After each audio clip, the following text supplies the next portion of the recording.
بسم اللہ الحمدللہ والصلاة والسلام علی رسول اللہ۔ آؤ قرآن و نماز سمجھیں آسان طریقے سے 3 منٹ سیریز سبق نمبر 7A، جس میں ہم سیکھیں گے ایاک نعبدو اور عادت نمبر 8 اللہ کی عبادت کرنا۔ اس سبق کے ختم پر ہم 19 الفاظ سیکھیں گے جو قرآن میں تقریباً 6010 بار آتے ہیں۔ ایاک، اس جملے میں اس کا مطلب ہے صرف تیری ہی۔ نعبدو، ہم عبادت کرتے ہیں۔ عبادت کے 3 معنی ہیں: پرستش، اطاعت اور غلامی۔ ان تینوں معنوں میں ہم اللہ تعالیٰ کی عبادت کرتے ہیں۔ عبادت کا ایک اور معنی ہے کہ محبت اور عاجزی کے ساتھ اللہ تعالیٰ کی اطاعت کی جائے۔ مختلف عبادتیں کیا ہیں؟ نماز، روزہ، زکوٰۃ، حج، حلال کمانا، علم حاصل کرنا اور ہر وہ کام کرنا جو صحیح نیت کے ساتھ ہو۔ عبادت کی 3 قسمیں ہیں: دل سے، زبان سے اور جسم سے۔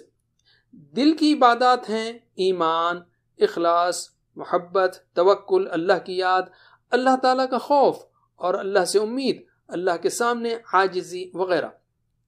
تو ایاک نعبدو کہتے وقت توجہ صرف نماز ہی پر نہ ہو بلکہ اس بات پر بھی کہ ہم نماز کے بعد کیا کریں گے۔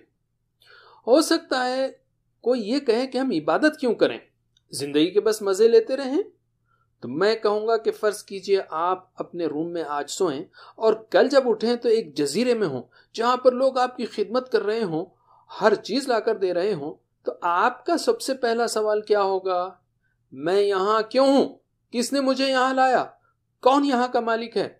اسی طرح کے کئی سوالات اس دنیا کے متعلق بھی ہیں کہ میں یہاں کیوں ہوں؟ کس نے مجھے پیدا کیا؟ ان سوالوں کا جو جواب آپ کے پاس ہوگا اسی پر آپ کی زندگی کا اسٹائل ہوگا، سوچ ہوگی اور اعمال بھی۔ اسی کے صحیح جوابات قرآن و حدیث میں ہیں۔ جب ہم دیکھتے ہیں کہ اللہ تعالیٰ ہی ہے جس نے ہمیں پیدا کیا ہے اور بے شمار نعمتوں سے نوازا ہے تاکہ ہم اس زندگی کے مزے لیں، تو جی چاہتا ہے کہ ہم اس کا شکر کریں، محبت کے ساتھ اس کی عبادت کریں، اس کی تعظیم کے لیے اپنے سر کو جھکا دیں یا زمین پر رکھ دیں۔ حقیقت یہ ہے کہ اللہ نے ہمیں عبادت ہی کے لیے پیدا کیا ہے۔ ہم جسم اور روح سے بنائے گئے ہیں۔ اگر ہم روح کو اس کی غذا نہیں دیں گے تو ہم ہرگز خوش نہیں رہ سکتے۔ صرف اللہ کے ذکر اور اس کی عبادت سے ہی ہمیں سچی خوشی اور سکون مل سکتا ہے۔ بہت سے لوگ اس حقیقت کو بھول جاتے ہیں اور پیسہ، خوشی، مقام اور مرتبے کے پیچھے دوڑتے رہتے ہیں۔ لیکن آپ نے دیکھا ہوگا کہ بہت سارے ایکٹرز، ایکٹریسز اور گانے والے جن کو دنیا سب سے خوش قسمت سمجھتی ہے، وہ شراب، ڈرگز وغیرہ لیتے ہیں، کوئی خودکشی بھی کرتا ہے۔ کیوں؟